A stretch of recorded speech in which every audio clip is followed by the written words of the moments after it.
స్వర్గీయ ఎన్టీ రామారావు విగ్రహావిష్కరణ సందర్భంగా ఎస్ రాయవరంలో బహిరంగ సభ నిర్వహించారు.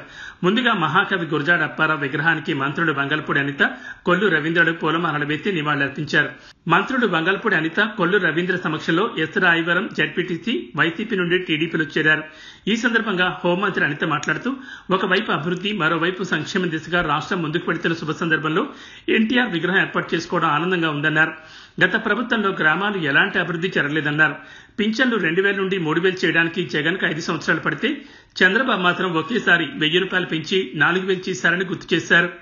మహిళా జూనియర్ కళాశాల మంజూరైన తెలుసా మీకు?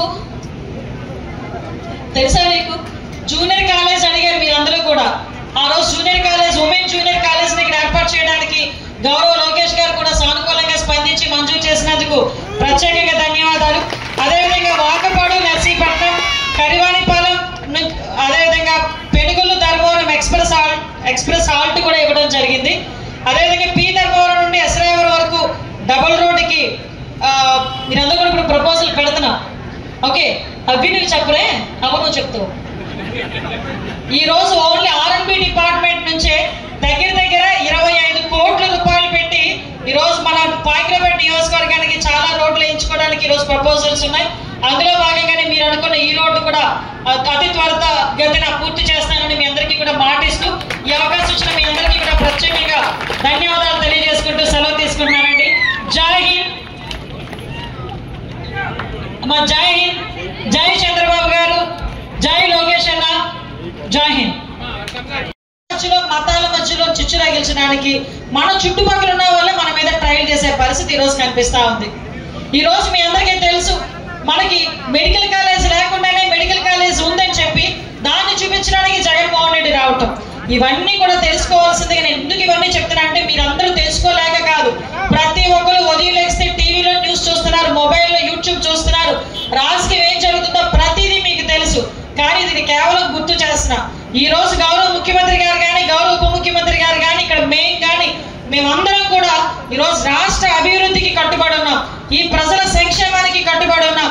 మన నియోజకవర్గాలు ఎలా అభివృద్ధి చేసుకోవాలో ఈ రోజు గౌరవ ముఖ్యమంత్రి గారు మాకు దిశానిర్దేశాలు ఇస్తున్నారు. మీ అందరికీ తగినట్టుగా మీ అందరూ కూడా అభివృద్ధిలోని, సంక్షేమంలోని ముందుకెళ్లే విధంగా ఈ రోజు మేము చేయడానికి సిద్ధంగా ఉన్నాం. ఇందాక నాకు ముఖ్యంగా బొజ్జల గోవిందన్న గురించి చెప్పాలి. పోరాటం చేశాడు, ఎన్నో త్యాగాలు చేశారు. పోరాటము త్యాగాలు చేసిన తర్వాత ఈ రోజు ముందుకు వచ్చి అమ్మా నేను పార్టీలో జాయిన్ అవుతాను అని చెప్పినప్పుడు నేను ఇలా చూసి ఆలోచించా. అన్న ముందు నీ ఆరోగ్యం ఎలా ఉంది అన్న.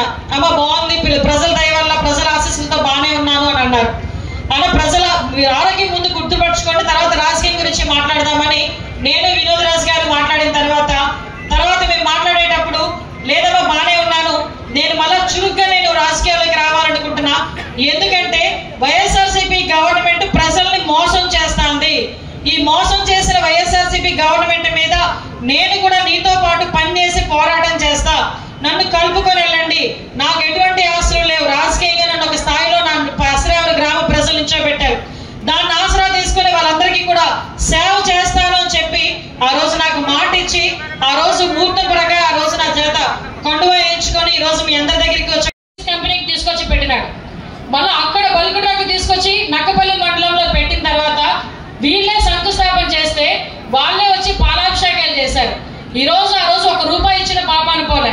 మళ్ళా మన గవర్నమెంట్ వచ్చిన తర్వాత మత్స్యకారులకు ఇబ్బంది లేకుండా, అక్కడున్న జనావాసాలకు ఇబ్బంది లేకుండా ఉద్యోగ కల్పనలో భాగంగా ఇండస్ట్రియలైజేషన్ చేయాలి కాబట్టి బల్కుట్రాకి ఈ రోజు ముందుకు వస్తే మళ్ళా అదే వైఎస్ఆర్సీపీ వాళ్ళు బయటకు వచ్చి మేము వ్యతిరేకిస్తున్నామని మాట్లాడతారు. అంటే రాజకీయం ఎలా చేస్తున్నారో మీకు కూడా గుర్తుపెట్టుకోవాలి. ఈ రోజు నేను మాట ఇస్తున్నా, ఈ నియోజకవర్గంలో చదువుకొని ఉద్యోగం లేకుండా ఏ పిల్లాడు ఉండకూడదు. నిన్ననే గౌరవ ముఖ్యమంత్రి గారి దగ్గర నేను మాట్లాడా, మన కొల్లు రవీంద్ర గారు కూడా దీని మీద ప్రత్యేకంగా మన నియోజకవర్గానికి కూడా పంపించడం జరిగింది. మన నియోజకవర్గానికి సంబంధించి విషయాలు కూడా గౌరవ ఇన్ఛార్జ్ మంత్రి గారు కొల్లు రవీంద్ర గారు కూడా మన ముఖ్యమంత్రి గారితో మాట్లాడడం జరిగింది. చాలా మంది టార్గెటెడ్ గా మనలందరినీ కూడా ఇబ్బంది పెడుతున్నారు. ఒక విషయం మీకు చెప్పాలి, మొన్న ఒక కందుకూరని విలేజ్ లో ఒక ఆర్థిక లావాదేవీలతో ఒక అతన్ని ఒక కమ్మ సోదరుడు ఒక కాపు, ఇక్కడ ఎందుకు మాట్లాడాల్సి వస్తుందంటే వాళ్ళ